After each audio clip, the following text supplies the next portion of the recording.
మూసీలో అక్రమ నిర్మాణాలపై తెలంగాణ సర్కార్ యాక్షన్ మొదలుపెట్టింది. కబ్జాలపై ఉక్కుపాదం మోపేందుకు చర్యలు చేపట్టింది. రివర్ బెడ్ లోని ఇండ్ల సర్వేకు 25 స్పెషల్ టీమ్స్ ని ఏర్పాటు చేసింది. ఒక్కో టీంలో తహసీల్దార్ తో పాటు 5 ఆఫీసర్స్ ను పెట్టింది. రివర్ బెడ్ లో 2166 ఇండ్లు ఉన్నట్లు అధికారులు గుర్తించారు. రివర్ బెడ్ లోని వాళ్లకు డబుల్ బెడ్రూమ్ ఇళ్లు ఇవ్వనుంది రేవంత్ సర్కార్.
కాదిసిగా అర్హులను గుర్తించేందుకు అధికారులు సర్వే చేపట్టారు. రాజేంద్రనగర్ మండలంలో అదనపు కలెక్టర్ ప్రతిమా సింగ్ సర్వే చేశారు.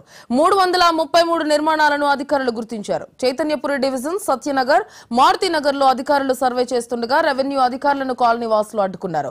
దీంతో సర్వే చేయకుండానే అధికారులు వెనుదిరిగారు. మూసీ నది పరివాహక ప్రాంతాల్లో అక్రమ నిర్మాణాలపై ప్రభుత్వానికి నివేదిక అందించనుంది. ఇదే అంశానికి సంబంధించి పూర్తి డీటెయిల్స్ మా కరెస్పాండెంట్ రామ్ నరేష్ లైవ్ లో అందిస్తారు. రామ్ నరేష్.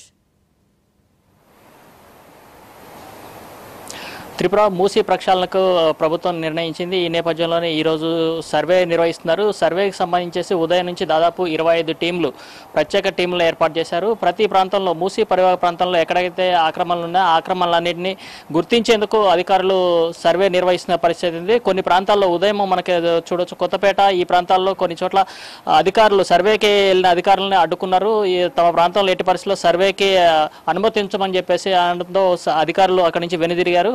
ప్రస్తుతం మనం చూడొచ్చు, మూసీ పరివాహక ప్రాంతంలో ఉన్నాం. మూసీ పరివాహక ప్రాంతంలో ఉన్న ఆక్రమణలు తొలగించేందుకు అధికారులు ఉదయం నుంచి మార్కింగ్ చేస్తున్న పరిస్థితి అయితే ఉంది. ప్రస్తుతం మనం శంకర్పేట ఏరియాలో ఉన్నాం. ఈ శంకర్పేట ఏరియాలో ప్రస్తుతం చూడొచ్చు, మూసీ పరివాహక ప్రాంతంలో ఏదైతే FTL బఫర్ జోన్ అంటే నదీ పరివాహక ప్రాంతంలో ఎక్కడైతే ఇళ్లున్నాయి, ఈ ఇళ్లకు సంబంధించేసి ఉదయం సర్వే అధికారులు వచ్చారు. ఇంటింటికి తిరుగుతూ ఏదైతే FTL జోన్లో ఉన్నాయో వాటన్నిటికీ మార్కింగ్ చేశారు. RBX అని చెప్పేసి వాటికి ఒక మార్కింగ్ చేసిన తర్వాత ఆ మార్కింగ్ నుంచి వాళ్ళకి సంబంధించిన ఇన్ఫర్మేషన్, ఎవరైతే ఇళ్లలో ఉన్నారో వాళ్ళకి సంబంధించిన ఇన్ఫర్మేషన్ అంటే వాళ్ళ ఆధార్ కార్డు, కుటుంబ సభ్యులు ఎంతమంది ఉన్నారు, వాళ్ళకి సంబంధించిన ఇన్ఫర్మేషన్ గ్యాదర్ చేశారు. వాటన్నిటిని నమోదు చేసుకున్న అధికారులు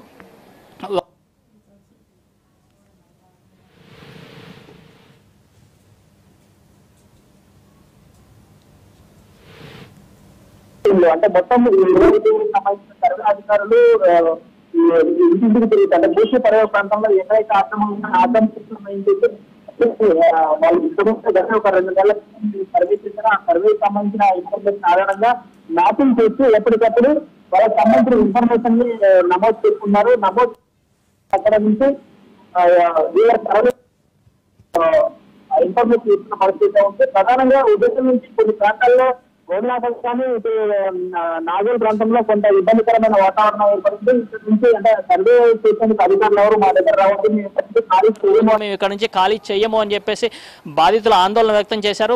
అధికారులను అడ్డుకోవడంతో కొంత ఉద్రిక్త వాతావరణం నెలకొంది. ఈ నేపథ్యంలో మోహరించారు. సర్వే చేసే ప్రాంతాల్లో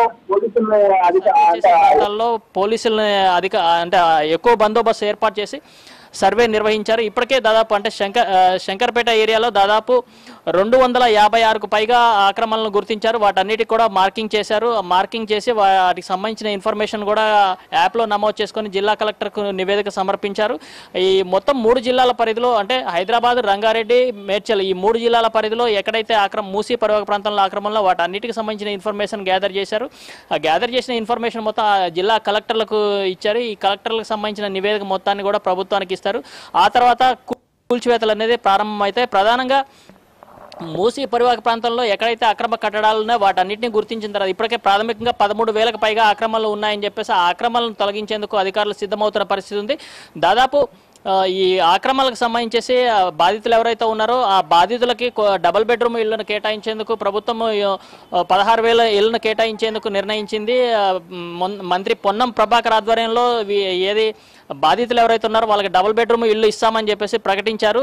దీనికి సంబంధించేసి ఒక హై లెవెల్ కమిటీ కూడా మీటింగ్ జరిగింది. ఆ మీటింగ్లో నిర్ణయం తీసుకున్నారు. 16,000 డబుల్ బెడ్రూమ్ ఇళ్లను కేటాయించాలని చెప్పేసి ఎక్కడైతే నోటీసులు ఇచ్చి అధికారులు నోటీసులు ఇచ్చారో సంబంధించిన బాధితులందరినీ కూడా తరలించేందుకు ముమ్మర ఏర్పాట్లు చేస్తున్నారు.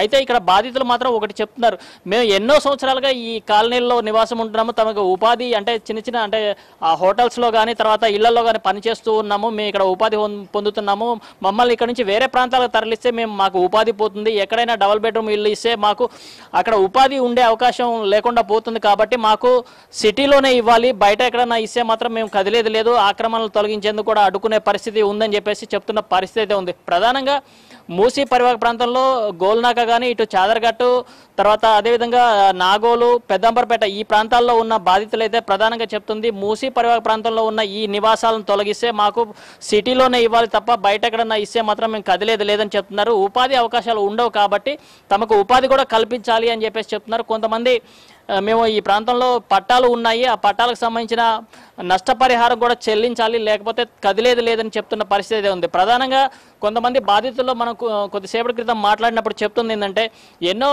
ఎంతోమంది ముఖ్యమంత్రులు వచ్చారు కానీ ఎవరు మమ్మల్ని ఇబ్బంది పెట్టలేదు, రేవంత్ రెడ్డి వచ్చి మమ్మల్ని ఇబ్బంది పెడుతున్నాడు అని చెప్పేసి కొంతమంది బాధితులు ఆగ్రహం వ్యక్తం చేస్తున్న పరిస్థితి అయితే ఉంది. ప్రధానంగా ఇక్కడ ఏంటంటే ఆక్రమణలు తొలగించే క్రమంలో తమకు పూర్తిగా అంటే డబుల్ బెడ్రూమ్ ఇళ్లతో పాటు ఉపాధి కూడా కల్పిస్తే మేము వెళ్ళడానికి సిద్ధంగా ఉన్నాం, ఉపాధి చూపించకుండా దూర ప్రాంతాల్లో ఎక్కడైనా ఇస్తే మా పిల్లల చదువులు ఏమి కావాలి, మేము ఇక్కడ నుంచి వెళ్ళాలంటే మాకు అంటే దాదాపు 15 నుంచి 16 లక్షల వరకు ఇక్కడ డబ్బులు వెచ్చించేసి మేము ఇక్కడ ఉంటున్నామని చెప్పేసి కొంతమంది రెంట్లు కూడా ఉన్నామని చెప్పేసి మేము దూర ప్రాంతాలకు వెళ్తే అక్కడ ఎలా బతకాలి అని చెప్పేసి అడుగుతున్న పరిస్థితి ఉంది. మొత్తం మీద మూసీ ప్రక్షాళనకు సంబంధించేసి ప్రభుత్వం తీసుకున్న నిర్ణయంతో కొంత ఇబ్బందికరమైన పరిస్థితి అయితే ఉన్నప్పటికీ అధికారులు మాత్రం ఎట్టి పరిస్థితుల్లో వెనకడుగు వేసేది లేదని చెప్తున్నారు.